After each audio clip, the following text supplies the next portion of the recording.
આ ધરતી છે, આ ધરતી માતાએ તમને ઘણું બધું પ્રદાન કર્યું ફ્રીમાં. પાણી, હવા, અગ્નિ, બરોબર. આ જીવનનું તમારો આધાર છે. અગ્નિ વગર જીવન છે તમારું અસ્તિત્વ? આગ ના હોત તો ખાવા ચમનું બનાવત.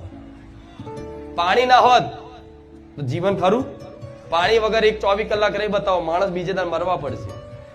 હવા વગર તમારું અસ્તિત્વ નહીં. આ ભૂમિ વગર તમારું અસ્તિત્વ નહીં. આકાશ વગર અસ્તિત્વ નહીં.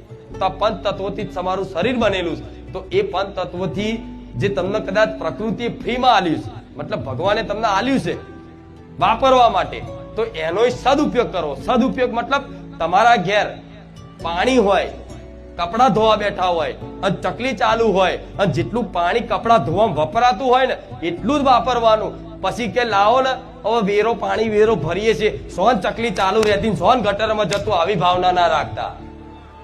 આ દીકરીઓ ખાસ કહીશ, બહાર ધોતા હોય ચકલી ફૂલ ચાલુ હોય, કોઈ કે ને કે પાણી ચકલી તો બંધ કર, કે ચમ પંચાયતમાં વેરો નહીં આવતા?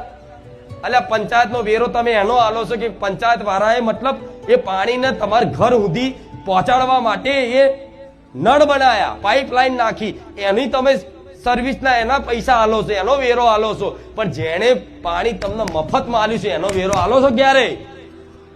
નહીં આલતા. તેનો વેરો શું છે કે તમને જેટલી જરૂરિયાત છે ને એટલું જ વાપરો. વધુનું વાપરો મતલબ બગાડ નહીં કરવાનો. આ બધી વસ્તુથી ભગવાન માતાજી પ્રસન્ન થાય. પાણી ચાલુ હોય છો ઢોરાતું, આપણું શું જાય છે? આટલું બધું દુનિયામાં પાણી છે. આજ પાણી બોટલમાં વેચાતું થઈ ગયું છે.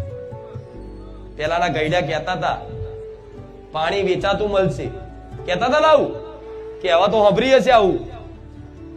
પેલા પાણી વેચાતું મળશે એવું કહેતા. આજે ખરેખરમાં પાણી પીવો 10-20 રૂપિયા ખર્ચવા પડે. સમય જવા દો. ઓક્સિજન માટે છે ને આ જો પ્રદૂષણ જોતા હશો ટીવી બધું. આ કોરોના વખતે ઓક્સિજન હોતા હતા, ચો બાટલો મળે, ચો પણ મળતો નતો. હાસું ખોટું? એ પ્રકૃતિ રૂઠે ને તારે એનો પ્રકોપ બતાવો. પ્રકૃતિનો આદર કરશો ને તો કૃપા થશે. નહીં તો સમય જવા દો. 50 વર્ષ પછી છે ઓક્સિજન વેચાતો થઈ જવાનો છે. આ જે ફ્રીમાં શુદ્ધ હવા મળે છે ને એ બાટલા લગાવીને ફરવું પડશે. સમય એવો છે. આજ કઈક મોટી સિટીઓમાં આવું પ્રદૂષણ થઈ ગયું. તો એ બધું શું છે? પ્રકૃતિ રૂઠી. જેમ કે માણસો એમનો ઉપયોગ કરવા માટે, સદુપયોગ કરવા માટે આલ્યું છે. જ્યારે માણસ દુરુપયોગ કરવા લાગ્યો છે